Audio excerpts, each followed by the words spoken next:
Hello everyone, this is part 53 of What If Naruto was in Anbu at 6, and I hope you guys enjoy this video and to like, to subscribe, to share, and check out the playlist, to see more comment down below.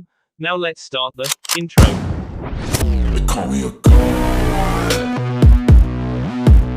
They call me a god.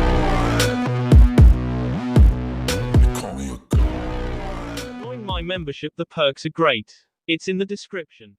The sun was rising, its rays fighting their way through the gloom of the night, clouds filtering through the shutters of the window like panes of bright, bright silver moonlight.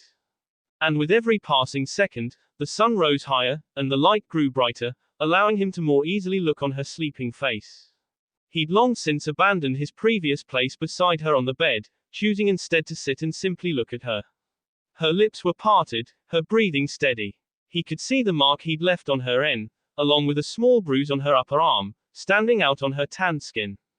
He'd held her too tightly. Although, he hadn't heard her complaining over much during the night. And she gave as good as she got. He realized he was smiling. He forced himself not to. The longer he sat here, looking at her, simply watching her face, the more he knew that this should not have happened. Not because she was a prisoner, no, because this was getting. His previous trysts were simple things, experiments and deviances that were over and done with after one night, the women little more than a passing dalliance. This was not like those times. And that was why this was getting complicated. She had influence over him, something only two other women had ever held. He needed this finished. He needed it over and done with. He needed to wind back the clock hours ago to never step in this room, perhaps further back if necessary, weeks, nearly a year to when he first brought her here, leave her in the burning ruins of Kumo as the city exploded and collapsed around them. He needed her gone. He could not let this go further. But, for the first time in years, his mind was in direct conflict with something people oft accused him of not having. His heart. He wanted this to continue, he wanted it to go further, to see the mystery that waited at the end of this path. Hell, that would wait along every step of it. What he needed and what he wanted were two very different things. The sheets rustled as she turned on the bed. For half a second, he almost feared she'd woken up, but as her breathing settled, he was not ashamed to admit that he was somewhat relieved. He stood up, quietly, and left the room, leaving her to rest and himself to mull over his own thoughts. Baki is usually an early riser. Really. After nearly 2 decades of waking at the crack of dawn, even when he had the chance to sleep in, he didn't. He'd just wake up as normal and maybe do some light reading before his morning workout if he had the time. But 3 a.m. was just pushing it. Even for his habits. He opened the door with a creak of hinges, closing his eyes against the slight sting of the village lights and feeling the caress of the freezing cold desert night winds him across the face. It didn't really take him long to focus on the mop of red hair his visitor had or to identify who this was by circumstance. Case. Just Gaara. The village leader interrupted before gesturing inside with his hand. Sorry for the early hour. But can I come in? I'd rather discuss this in private. Baki blinked once, twice before quickly stepping aside. He knew his student well enough to know he would not come here unless it was truly important. Gaara stepped in, and Baki noticed for the first time the fact that his Kazekage was dressed in common Anbu clothing, choosing to go as incognito as he dared with the hood of his heavy cloak up. Baki closed the door. Can I get you anything, Gaara? He asked, deciding to adhere to the youth's earlier request. No, thanks really, The Kazekage paused, fidgeting from foot to foot like some nervous schoolboy. It was more than just a little awkward for Baki seeing him as such. Finally, he spread his arms wide in a magnanimous gesture of surrender, Baki would say, if he had to choose a word for it. I need some help. Baki blinked, craning his neck a little forward, his hands circling a bit in front of him in a gesture of, go on. After a second of Gaara holding his silence, the Kazekage's former sensei decided to pry verbally. Are we talking sanitarium? He ventured slowly. Me moving a sofa. Planning a party, he gestured with his hands again. A little elaboration would be. I need your help developing a technique. Gaara clarified, and Baki could swear he seemed almost ashamed by that statement. He decided to ask, why all the melodrama? The Kazekage pursed his lips. Do you think the Hokage goes to train with his old childhood sensei? You think he had a childhood to begin with? The question was rhetorical and Baki shook his head before gesturing towards his living room. There's no reason for you to be ashamed, the Sunanin said as they stepped through the threshold. It's not about you, Gaara quickly said, and Baki could tell by the youth's tone of voice he thought he may have offended his teacher. This time, Baki see him off, holding up his hands. Gaara. He held his palms out signaling for calm. Don't worry. I understand, the people need to believe you strong in all things. Calm down. Now just tell me what this is about and how I can help. The redhead took a deep breath through his nostrils before he sat down, with Baki doing the same directly across from him. He reached into his clothes and pulled out a green scroll, handing it to his old teacher, explaining as Baki unrolled it. You're the foremost wind expert in Suna at the moment. There are better. You're the one I trust the most. Baki stopped his argument, touched, though he would not say it right now. His eyes went back down to the scroll, feeling, dimly in his mind, that his eyebrow was raising marginally with every sentence. I need an edge. Something he's not going to expect, something he's never seen before. And this is what you came up with. He waved the scroll between them. Gaara nodded. It'll certainly raise an eyebrow. Raise an eyebrow. Kid, the mechanics involved in this is brilliant. The Kazekage mock questioned with a sad little smile. Well, I was gonna go more with F crazy, but sure, whatever works for you. 1 second, one moment that you lose focus and you'll save the Devil King the trouble of KU himself. Gaara stayed quiet, bowing his head for several seconds before he found the strength to lift it up again. I need something to win. Baki. The Suna ninja looked to his one-time student. His crazy plan to attack Konoha had worked before, but still. Baki sighed, throwing the scroll on the table between them before leaning forward, hands on his knees. Well, I'll tell you one thing. If you can master this, lunacy, your head's cooked up, you'll never lose another fight again. He rarely walked through the streets. Normally he took to the rooftops. The way things were going so far, Kakashi decided he may stick to the habit. Everyone stared. He blamed the black robe. Hell, he didn't need to blame it, the damn thing may as well have peeled itself off of him, crossed its hollowed sleeves and confessed to the crime.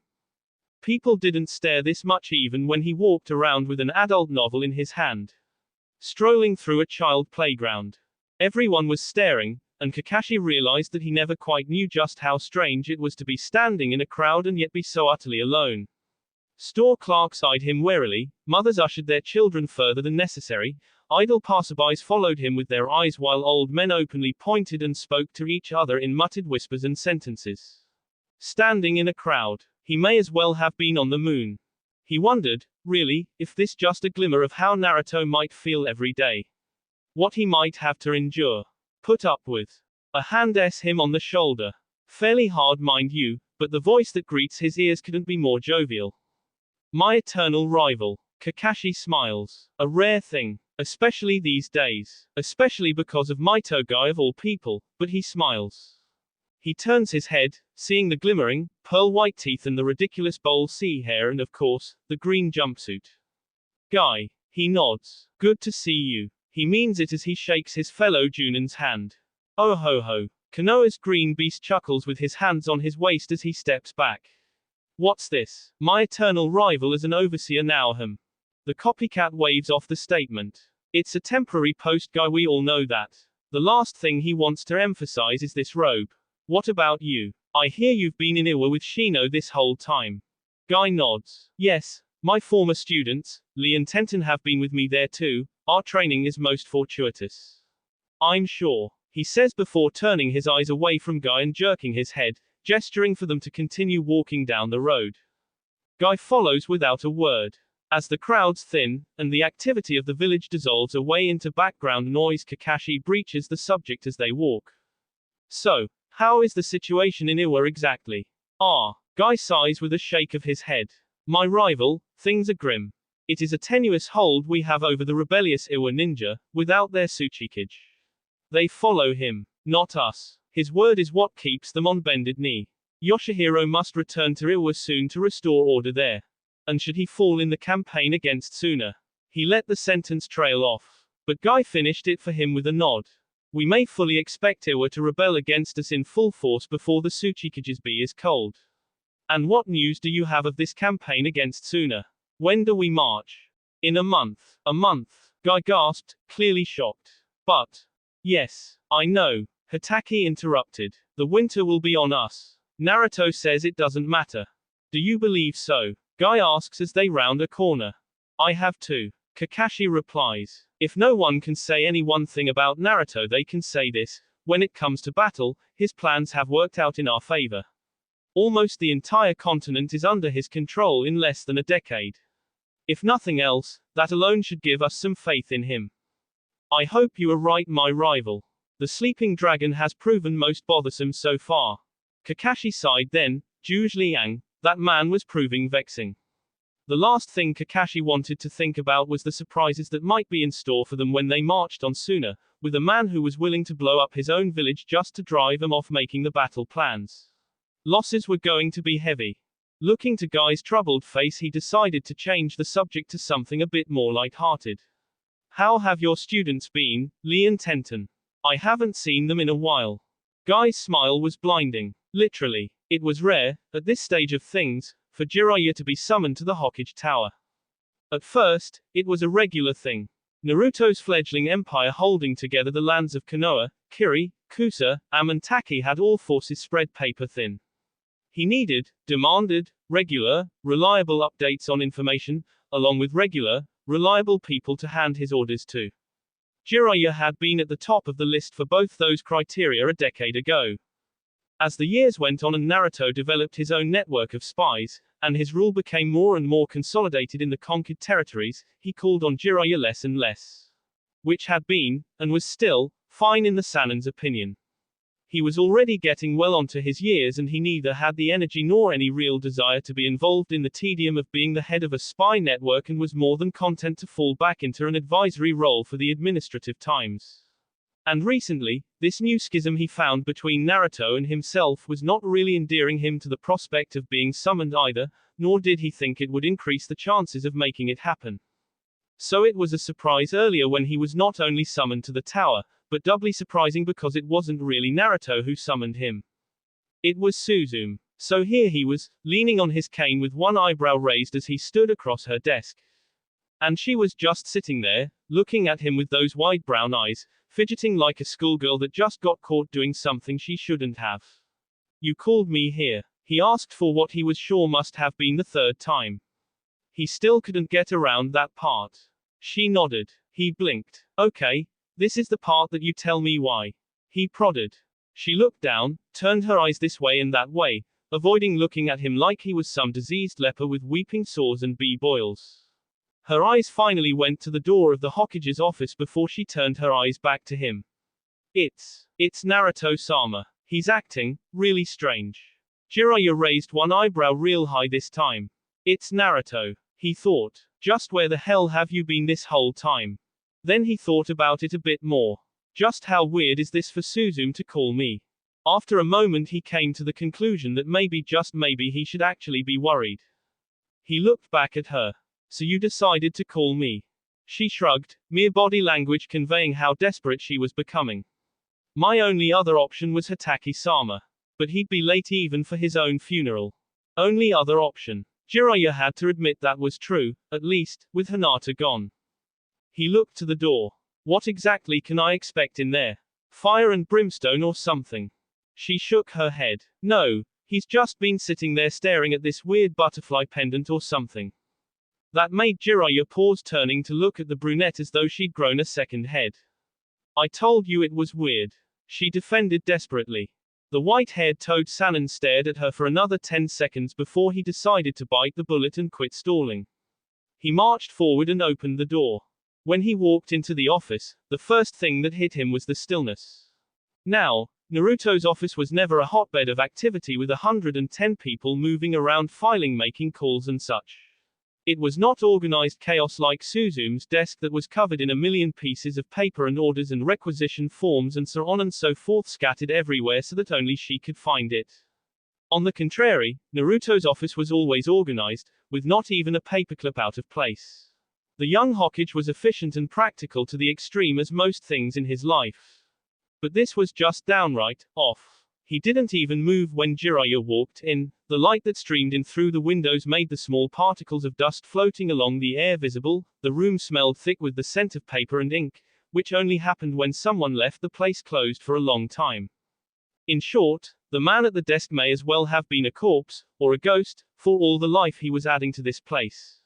Suzume was right. This was weird. He stepped forward, his head tilting a bit, as though trying to see the younger man from a different angle to find the problem. Naruto. The blonde looked up slowly, and then blinked. Jiraiya, what are you doing here? The Sannin had to wonder if his Hokage was just asking that as normal, or if he'd only now just taken notice of his arrival. Suzume called me. He winced, realizing that he may have just thrown the woman onto the proverbial fire. She was worried. Thinks that there may be something wrong. Was the extent of his reaction. Slowly, as if he was scared of startling him, Jiraiya inched his way forward, sitting down on a chair opposite the desk as he clasped his fingers over the cane. Naruto, is there something you want to talk about? The blonde Hokage didn't speak, he just kept staring at his hand. Looking down, Jiraiya saw that it really was a butterfly-shaped pendant clutched in his hand. She was important, you know. Jiraiya looked back up, startled. Who? Suzume. No. He placed the pendant on the desk, pulling his hand back, leaving it in plain view between them. She was. He continued before reaching to the side and grasping a link of prayer beads and placing them beside the pendant. So was he. Jiraiya stayed quiet, letting Naruto continue with, whatever this may be. The Hokage took a breath through his nostrils. But do you want to know something, even I find wrong? Jiraiya. His shoulders slumped and Jiraiya saw a sadness shine through his blue eyes. The old Sannin saw it and felt as though he'd been punched in the gut. It was a struggle to remain stoic. Naruto opened and closed his mouth, searching for his next words. He hesitated. I don't even remember their faces anymore. He finally met Jiraiya's quiet, studying gaze. Do you know what that feels like, Jiraiya? Two people, so important once, and now, all that remains is a fading image, like the lingering picture of a forgotten dream. Jiraiya chewed on the inside of his cheek, listening to these words, wondering just what he could say. He had a suspicion as to who he might be referring to. But the last thing he wanted to do was stick his foot in his mouth, or stop him from talking. Naruto sighed, rubbing at his forehead and sucked in a half-broken breath that nearly made Jiraiya's eyes widen for half a second. Was he? He composed himself, his hand moving from his forehead to the bridge of his nose. Jiraiya finally seemed to find his voice, his mind rushing with a whirling dervish of questions and imaginings. It's been years, Naruto, this kind of thing happens. I don't remember Senpyo. I remember the face of the first man Ik. The Hokage interrupted, some nameless, worthless imbecile from Iwa. Chunin, dark hair, green eyes, a scar was on the left side of his upper lip. He paused, taking another breath. Another scar was just beneath his right ear, trailing down just to his collarbone. His lip was curling into a sneer. How can I remember every single detail of that, and not remember them? These two people who were so important. How much longer before Hinata's face fades from my memory as well? Jiraiya lowered his eyes down to the two items on the desk, sucking his lips into his mouth. This time he was the one searching for words. But he had nothing, he didn't know what he could say to this young man. He would have laughed at the irony if only to keep from crying himself. Waiting for something like this for years, and now he has nothing to say. All he could ask was, Naruto, what's brought this on? The Hokage trailed his eyes up to the ceiling and felt his pride literally fist the words in his tea, choking him down as he shook his head. What brought this on? A woman. A prisoner, with blonde hair and grey eyes. An enigma who was as infuriating due to her constant, belligerent defiance, as she was enthralling because of the exact same thing. A woman whose face he tried to replace in the night to another's. One with darker hair and blue eyes, a woman who refused to be replaced by anyone, who was becoming something she should never be. Someone important. Someone that mattered. It shouldn't be this way, this should never have happened. The Demon King of Konoha, brought low by the flower of Suna. He leaned forward on the desk, elbows resting on the wood as he ducked his head down, running his fingers through his hair. Jiraiya had never seen the young man like this. Naruto felt as though everything was coming undone, as if after all the strain, All the pressure was finally crushing him beneath its weight. Just for a little while longer. He cleared his tea. Leave Jiraiya. The Sannin took a breath to speak when Naruto see him off. That was not a request. Jiraiya recognized that tone. He bit his cheek to stop himself from speaking. Trying to force the issue wouldn't go well. He'd opened up some. Jiraiya would take what he could get, infinitely relieved that, for the moment, it at least seemed that his decision to keep faith in Naruto was one that he would not regret. He'd also leave and see what he could dig up. If this happened again, he was going to be prepared. He would be able to actually speak and do something. He stood up, knees protesting at the movement as his eyes kept themselves on the top of Naruto's head. He walked out of the office without another word. Closing the door, he walked to Suzume, leaning down to whisper in the brunette's ear. Keep an eye on him, call me again if you think something may be happening. Is he alright? She asked, worried. The Toad Sannin took a second. I think he will be. But just keep your eyes on him for a while, eh? She nodded. All right. He gave a quick nod, rapping his knuckles on the desk as he walked away. Shafts of light speared through the room, moth-eaten, tattered drapes hanging from the roof of the tent to form makeshift walls. The holes near the overhanging cloth provided just enough light for her to continue her work uninterrupted. Her most loyal guards keeping watch over the perimeter helped as well. That being said, the widow of Zhu Liang found herself mildly surprised when, after only 20 or so minutes after her arrival, the main tent flap was pushed open behind her. So this is where you've been sneaking off to. Ying breathed through her nostrils, closing her eyes with exasperation. Soonad, she half greeted, half sighed as she turned to face the woman. The medic raised a slender eyebrow, eyes scanning the massive tent, before finding its only other occupant and then drifting down to the floor. What's that? The guard should have warned you off. She answered instead. They did. And we had a disagreement. Now I'm here. Ying rubbed the bridge of her nose. Perhaps I should have known. Yeah, you should have. Now, what's this? She tapped the toe of her boot to emphasize her point. Ying looked to the floor, then turned her back on the slug princess. That is my husband's last creation. She could feel Soonad raising her eyebrow behind her, arching the thin line of hair up to her forehead. Zhu Liang designed this thing. He started to. He was unable to finish. What's it do? Genjutsu. Ying answered simply before deciding to elaborate a bit. Genjutsu on a massive scale. Soonad looked over the design that she could see from where she stood. Jiraiya had always been their expert. Hell, he'd helped design hers. She couldn't identify everything here, but she could make a lot of different points out. What she could see here was impressive enough. She decided to point out the obvious, you're not as good a genjutsu user as he was. No, I'm not. Neither am I a seal master. I will complete it as best I can. I'm sure he could have done better, but I simply do not have the skill or time. What exactly was it that he wasn't able to finish? Soonad saw Ying pause for half a second, a movement that sent a little red flag up on her thoughts before the woman picked up where she left off. What would power the construct? Mind explaining? I do. The brunette said crisply, more abrupt than Soonad had ever heard before. Now if you do not mind. I have work to do here. Again Soonad raised her eyebrow but quickly shrugged, turning around and leaving. They were almost likely going to S anyway. All that was left was for each person to dig their own graves. She'd let Liang's widow dig hers next to her husband's if she so wanted to. The leaves crinkled and crackled as he brushed them aside, hands ghosting over the ivory stone. Aberrane Shino straightened as he finished brushing the leaves away, eyes ghosting over the words carved there in a delicate, flowing script, so thin they could barely be called etchings at all. Hyuga Hinata. Slowly, carefully, he knelt, the wetness of the moist grass seeping through his clothes, the black cloak pulling around his legs. He spared a glance behind him, the fading sun making everything look red in the twilight. Do not let me keep you from your duties, please. I shall pray for a while. Hanabi shook her head. It's no trouble really. He nodded, and said no more as he returned his attention to his prayers. When he was finished, the sun had fallen further, and the orange, fiery red was shifting to purple blue. He stood and turned to face his current company. Thank you for allowing me to see her on such short notice. Hanabi nodded. As I said, it is no trouble. In truth, it's a little refreshing to see someone else grieving for her. The Aberame nodded. She was a good woman, strong, intelligent. I regret now that I never told her just how much I admired her tenacity.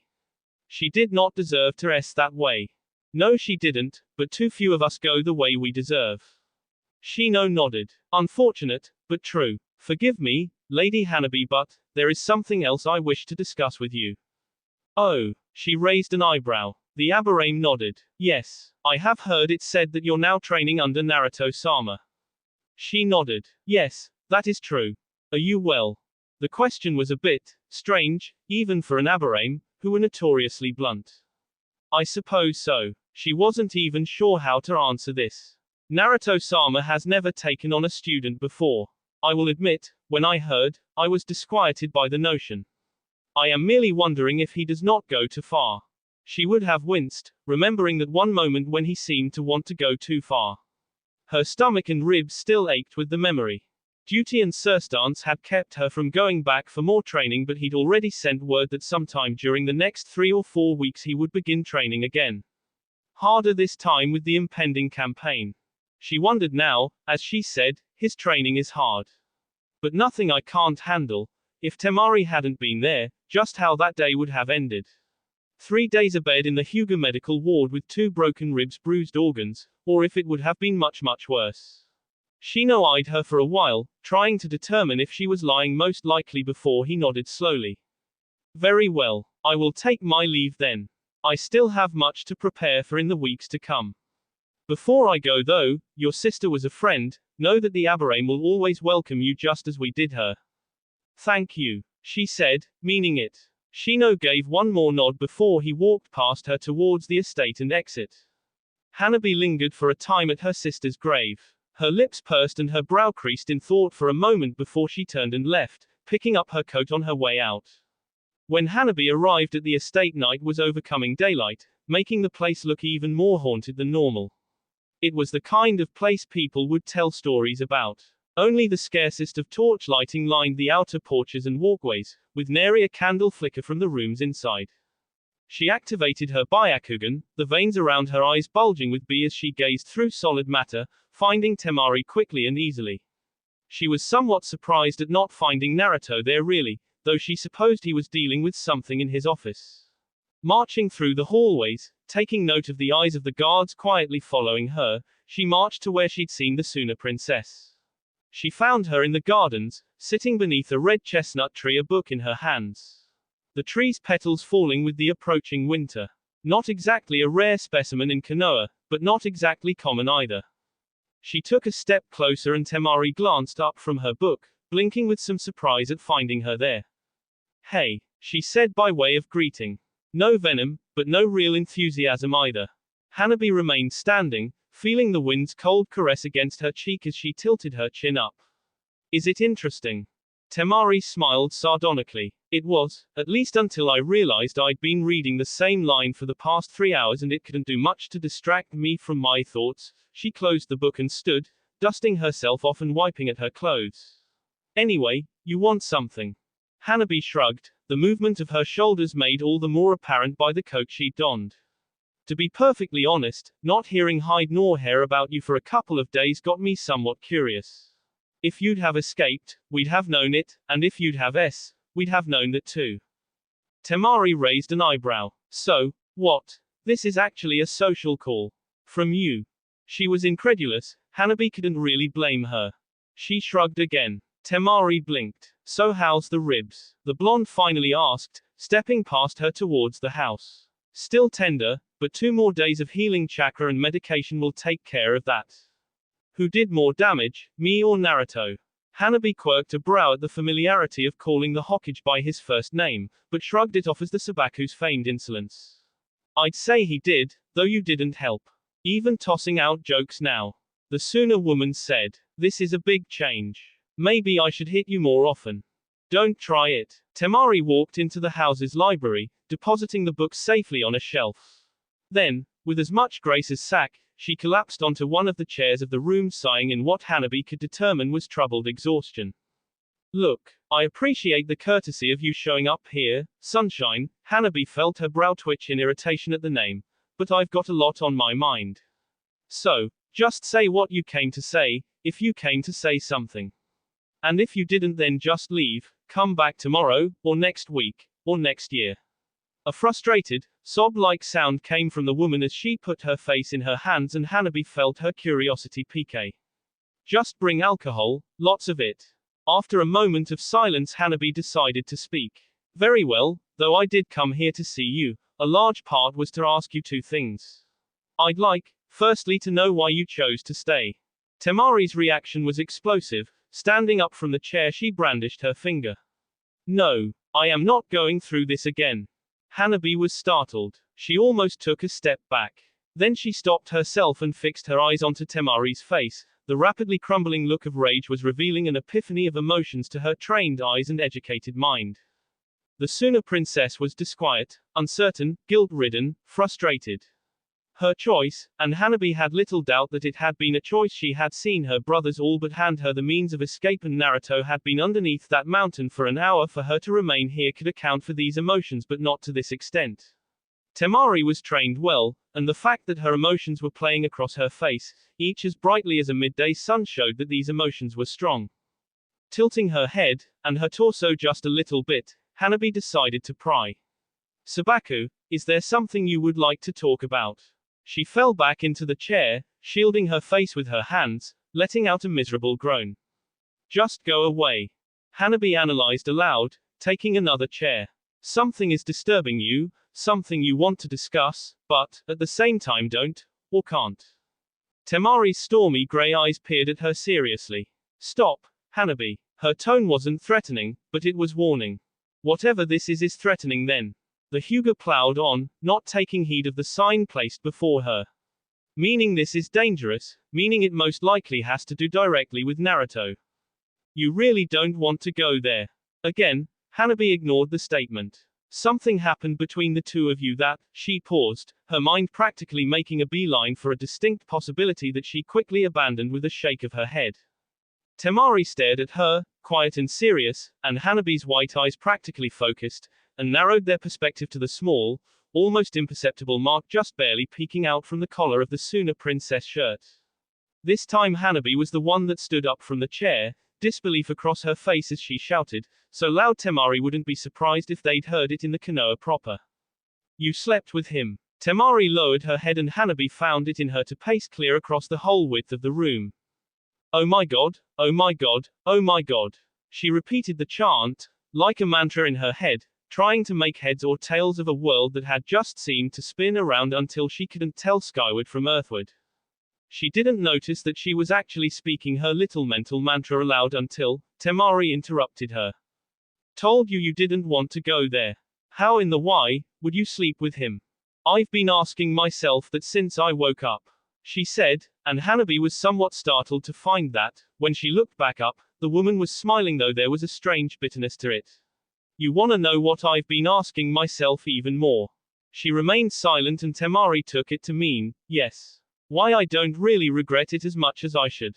Hanabi stayed standing for another moment before she fell back, nearly collapsing on the chair she'd previously abandoned. The younger woman took a moment to remember the exercise of breathing. Shikamaru sighed, content and at peace for the first time in what must have been forever. Gaara was off doing God knows what, and had left him in charge for the day. Unexpected, but in a very, very good way. It was much easier to smuggle Kiba out with full control of the village's ninja patrols. It also allowed him to fully catch up and re-evaluate the village's resources. The paperwork was troublesome, but it was done with now. Which means he had full unrestricted access to the Kazekige's balcony, which had the best damn view of the clouds in all of Suna if he did say so himself. So here he was, laying back on a long chair he'd moved from the office to the balcony, enjoying the afternoon sky with the sun just beginning to descend. He was contemplating possible ways to convince Gaara to give him this office, or at least, this balcony on a more permanent basis when the door opened. Shikamaru's heart lurched into his tea. No, no. He damn near shouted, rounding on his chair to stand up. I finished with the paperwork for today already. He never thought he'd feel actual relief hearing Ino's voice. It's just me, idiot. He sighed. I thought it was more of those idiots shoveling more papers in here by the cartload. Yay, I gathered that. She walked up to him, prodding his waist bone with her foot. Scoot over. Why in the hell would I, hey? He cursed and grumbled as she shoved him, none too kindly, forcing him to capitulate her a spot on the long chair for her to plop herself down beside him. She sighed languidly, a contented sound that was thoroughly over-exaggerated as she raised her arms and crossed them behind her head. Shikamaru glared through half-narrowed eyes. What are you doing? Annoying you. What's it look like? Why not? She chuckled. It's entertaining to me. Besides, you're too boring. If it were up to you, you'd probably sink into this chair and never get up again. How did you even find me? She rolled her eyes and planted them to meet his gaze. Shikamaru, please, it's me we're talking about here. I know you better than you know yourself. If you're not in the administrative desks down below doing some paperwork, you're at that shogi bar 20 meters from the bazaar, or at Chuji's favorite barbecue food stand, with Chuji most likely, and the last off shot would be training ground 3. And you go there just to do what you're doing now. So how'd you even know I was her? One of the girls down at the administrative desk said you were called up here earlier when I came to check on you. Shikamaru shrugged with his eyebrows, then kept his silence as he turned his eyes back up to the sky. After a second or so he spoke up. I do go to other places. Your house doesn't count. The shadow wielder scrunched his lips up in thought.